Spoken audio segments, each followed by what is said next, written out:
знают и многие любят День Святого Валентина. Правком студентов и аспирантов Башкирского государственного университета также неравнодушен к этому веселому празднику. Именно поэтому он устраивает ставший уже традиционным лав-каток. На самом катке каждый студент весело проводит время, катаясь на коньках и участвуя в самых разных играх и веселых танцах. А тем временем радиоведущий оглашает поздравления, присланные от участников мероприятия. Народ подтягивается, уже весело, уже здорово. Вот, я надеюсь, что все впереди, мы зажмем, порвем этот, так сказать, танцпол, этот лед. Мы очень рады увидеть то, что здесь очень много народа собралось. Уже буквально через каких-то полчаса начнется мероприятие, мы ждем этого с нетерпением. Я хочу передать привет маме, папе, бабушке, тете, дедушке, своей племяннице. На входе каждый оставляет номер своего пригласительного, чтобы обязательно попытать удачу в розыгрыше ценных призов, сертификатов на посещение батутного центра, квесты в реальности и другие.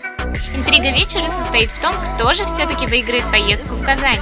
И в этот вечер сертификат на посещение столицы Татарстана забрала студентка Института права Алина Алимбекова. Мне сегодняшнее мероприятие безумно понравилось.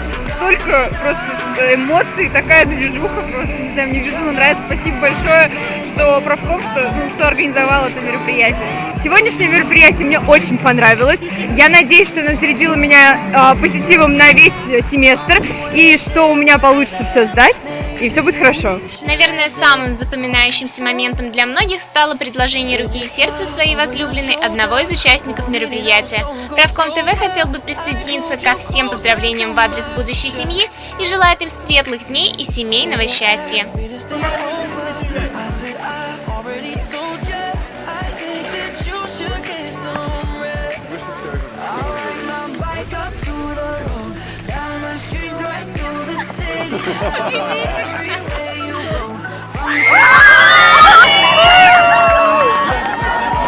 За столь замечательный праздник хотелось бы выразить благодарность не только правкому, но и студенческому клубу и студии дизайна MMC.